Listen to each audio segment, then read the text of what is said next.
Germany's new chancellor has vowed to build the strongest army in Europe. Friedrich Merz says the continent must remain united in the face of a hostile Russia.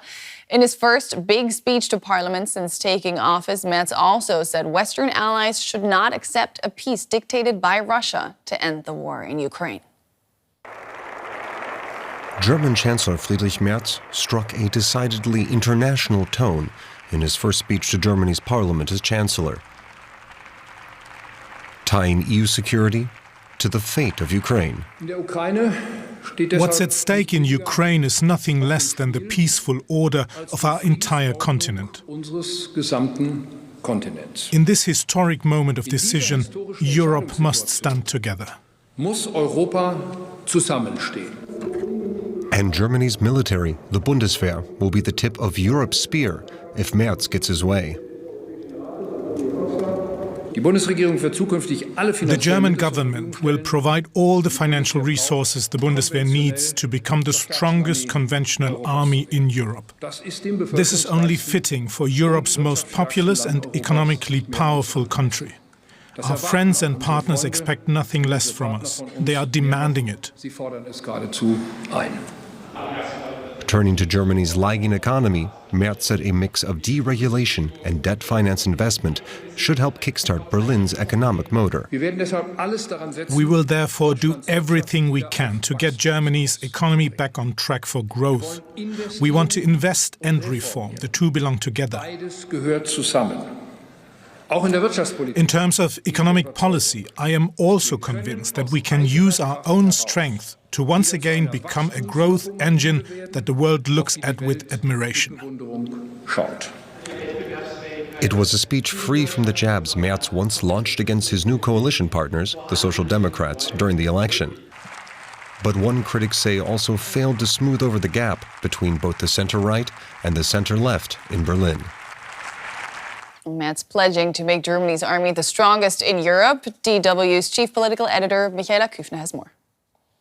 Well, there's a clear commitment there to make Germany, and this is rather historic actually, the militarily, conventionally strongest military on European soil. The historic reference isn't lost there on a German nation that just commemorated 80 years since the end of the Second World War.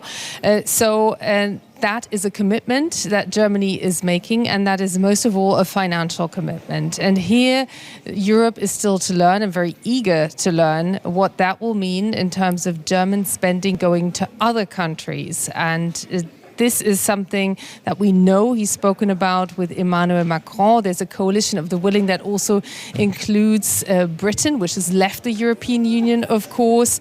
But we did see a diplomatic show of force there when leaders from those four nations, from Poland, Friedrich Merz of Germany, French President Emmanuel Macron, and Keir Starmer, the British Prime Minister, traveled to Kiev.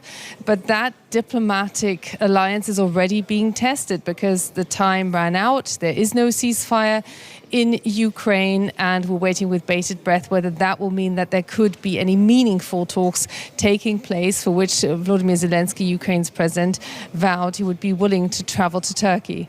Let's take a closer look now with Isabelle Borucki. She's a political scientist at Philipps University in Marburg. Welcome to DW.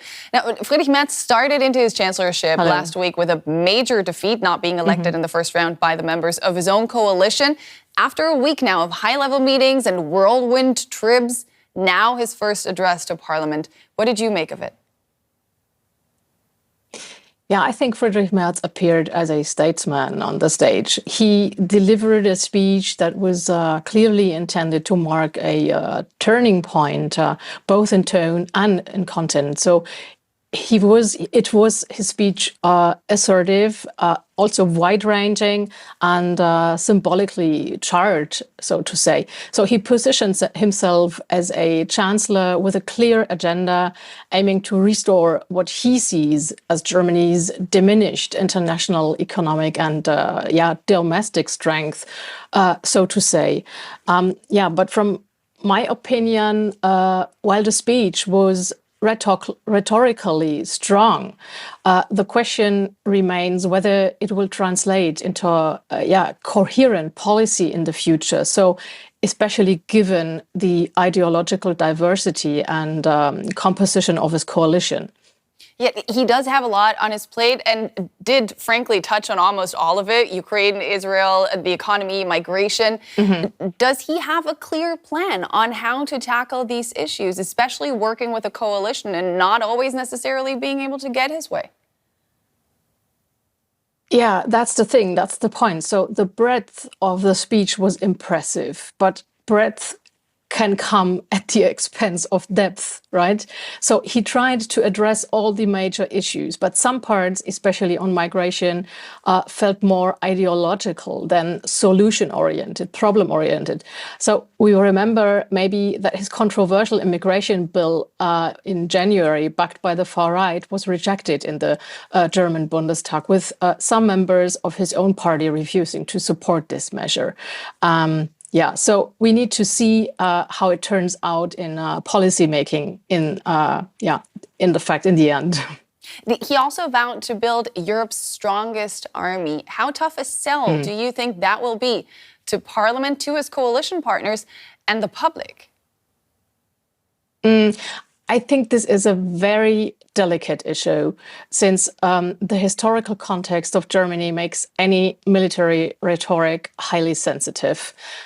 However, the Zeitenwende speech initiated under Scholz already shifted public opinion on defense and somehow sensibilized public opinion on the defense issue. And Merz is building on that momentum, but he's pushing for military leadership in Europe, and that requires careful framing in concerns of communication, but also in concerns of policymaking and political decisions. So if this message is tied to European integration and defense cooperation, it may resonate, but we need to see how it goes.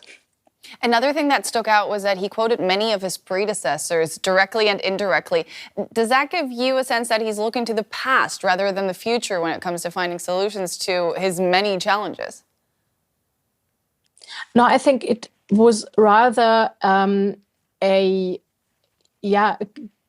giving honor to the former government and making a smooth transition from the former crashed coalition to now his new coalition, and making this without noise, and also thanking them for all their work, also in his official governmental speech.